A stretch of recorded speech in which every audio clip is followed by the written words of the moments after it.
욥기 24장 1절에서 25절입니다. 키워드는 욥의 믿음, 회의하는 믿음들, 주시는 믿음으로 살기입니다. 어찌하여 전능자는 때를 정해놓지 아니하셨는고, 그를 아는 자들이 그의 날을 보지 못하는고, 어떤 사람은 땅에 경계표를 옮기며 양떼를 빼앗아 기르며 고아의 나귀를 몰아가며 과부의 소를 볼모 잡으며 가난한 자를 길에서 몰아내나니 세상에서 학대받는 자가 다 스스로 숨는구나.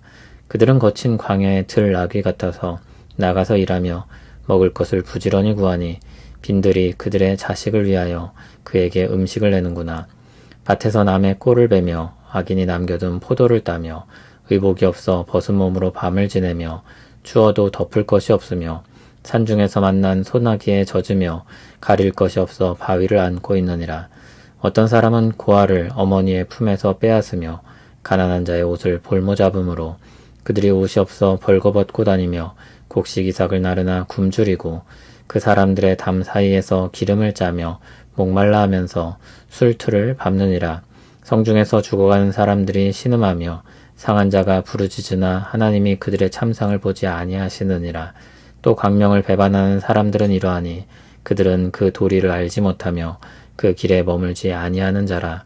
사람을 죽이는 자는 밝을 때에 일어나서 학대받는 자나 가난한 자를 죽이고 밤에는 도둑같이 되며 가늠하는 자의 눈은 저물기를 바라며 아무 눈도 나를 보지 못하리라 하고 얼굴을 가리며 어둠을 틈타 집을 뚫는 자는 낮에는 잠그고 있으므로 광명을 알지 못하나니 그들은 아침을 죽음의 그늘같이 여기니 죽음의 그늘의 두려움을 알미니라. 그들은 물 위에 빨리 흘러가고 그들의 소유는 세상에서 저주를 받나니 그들이 다시는 포도원 길로 다니지 못할 것이라. 가뭄과 더위가 눈 녹은 물을 곧 빼앗나니 스올이 범죄자에게도 그와 같이 하느니라. 모태가 그를 잊어버리고 구더기가 그를 달게 먹을 것이라. 그는 다시 기억되지 않을 것이니 부리가 나무처럼 꺾이리라. 그는 임신하지 못하는 여자를 박대하며 과부를 선대하지 아니하는도다. 그러나 하나님이 그의 능력으로 강포한 자들을 끌어내시나니 일어나는 자는 있어도 살아남을 확신은 없으리라. 하나님은 그에게 평안을 주시며 지탱해 주시나 그들의 길을 살피시도다. 그들은 잠깐 동안 높아졌다가 천대를 받을 것이며 잘려 모아진 곡식 이삭처럼 되리라. 가령 그렇지 않을지라도 능히 내 말을 거짓되다고 지적하거나 내 말을 헛되게 만들 자 누구랴. 아멘. 욥은 하나님께서 시간표를 정해 놓으셨고 그리고 그 날들을 알게 하셨다면 좋았을 것이라고 탄식합니다. 끝을 모르고 언제까지 이어질지 모르는 시간과 끝을 아는 시간은 체감이 다릅니다. 그것이 고통이라면 더욱 그럴 것입니다. 이유를 알 수 없이 당하는 고난이라면 더더욱 그럴 것입니다. 곁에 있는 사람들이 지지해주지 않을 뿐만 아니라 대적할 때는 더욱 그럴 것입니다. 욥의 친구들은 자신을 악인으로 몰아세우고 있습니다. 그들은 하나님께서 악인을 치시고 파멸시킨다고 말하며 욥의 모습이야말로 하나님의 진노 아래 있는 모습이라고 단정합니다. 죄의 증거들을 찾을 수는 없지만 정황상 유죄가 분명하다는 것입니다. 욥은 억울합니다. 자신에 대한 말들이 억울합니다. 자신의 믿음이 오해받는 것도 억울합니다. 그는 자신의 믿음과 현실에 대해 말하기 시작합니다. 악인들의 불의한 삶들이 먼저 언급됩니다. 욥은 세상에 이런 사람들이 있다고 말합니다. 욥이 보았던 세계입니다. 하지만 친구들은 외면하고 보지 않았던 세계입니다. 2절을 보면 경계표를 옮긴다고 했는데 땅을 부당하게 빼앗는 것입니다. 양떼를 빼앗기도 합니다. 3절을 보면 약자의 것을 수탈합니다. 고아의 나귀, 과부의 소를 부당하게 빼앗습니다. 4절을 보면 가난한 자를 길에서 몰아낸다고 했습니다. 학대받는 자들은 학대하는 자들을 피해 숨습니다. 그들은 학대하는 자를 피해 빈들로 가서 먹을 것을 구합니다. 남의 밭에서 훔쳐먹기도 하고 포도밭에 떨어진 포도를 주워 먹기도 합니다. 옷도 없이 벗은 몸으로 밤을 보내고 덮을 것이 없어 추위에 떱니다. 그들은 산중에 소나기를 만나면 그대로 맞아 젖을 수밖에 없으며 가릴 것이 없어 바위를 앓는다고 했습니다. 바위를 앓고 있는 게 무슨 도움이 되겠냐마는 아무것도 가릴 것이 없는 그들은 그것이라도 붙잡고 기대보는 것입니다. 욥이 보는 세상을 좀 더 보겠습니다. 9절을 보면 어떤 사람은 고아를 어머니 품에서 빼앗고 가난한 자의 옷을 볼모로 잡는다고 했습니다. 여기 고아는 아버지를 잃고 경제력이 없는 어머니와 사는 아이를 가리킬 것입니다. 그마저도 빼앗는다는 것입니다. 가난한 자에겐 옷이 마지막 재산입니다. 그마저도 빼앗습니다. 얼마나 악한 현실입니까? 10절을 보면 그렇게 된 사람들이 어떻게 삽니까? 옷이 없어 벌거벗고 다니고 곡식이삭을 나르지만 굶주립니다. 그 흔한 옷이 없어 수치 속에 살며 자신을 보호하지 못합니다. 먹을 것을 나르며 일하지만 먹을 것이 없습니다. 또 11절을 보면 어떤 사람들 사이에서 일하는 사람들이 나옵니다. 그들은 사람들 사이에서 기름을 짜는데 기름을 짜는 사람들이 사람들 사이에 끼어 자신들의 생명을 짜내고 있는 것만 같습니다. 목말라 하면서 술투를 밟는다고 했는데 그들의 목을 축일 수 있게 그 술도 물도 얻지 못하고 이랍니다. 12절이 작은 단락의 마침 부분입니다. 성중에서 죽어가는 사람들이 신음하고 부르짖는데 하나님이 그 참상을 보지 아니하신다고 했습니다. 아무 조치를 하지 않으신다는 것입니다. 친구들의 말과 같이 하나님께서 일하신다면 그분의 정의가 어디 있냐는 것입니다. 욥이 본 악한 세상에 대한 이야기는 아직 끝나지 않았습니다. 13절부터 17절을 보면 광명을 배반하는 사람, 즉 하나님의 의를 떠나 사는 사람이 나옵니다. 그들은 밝은 길 위에 절대 서지 않습니다. 그들은 살인, 도둑질, 간음 등을 행하는데 그들 자신이 어둠에 속해 있다는 것을 압니다. 그러나 그들은 나오지 않습니다. 오히려 낮에 문을 걸어 잠깁니다. 17절부터 25절은 욥이 이전에 주장하던 것과 달리 친구들과 같은 입장에서 말하는 것처럼 보입니다. 그래서 해석하기가 좀 어렵습니다. 저는 이렇게 정리를 해봤습니다. 욥이 앞에서 언급한 악인들의 운명이 어떨 것이라고 생각합니까? 욥은 그들이 어떻게 그렇게 악하게 살면서도 형통하고 잘 사는지 모르지만 그들이 분명 하나님 앞에 멸망할 것을 믿습니다. 친구들의 말에 대해 욥은 반박했었지만 하나님께서 그들에게 진노하고 벌하실 것을 욥 역시 믿습니다.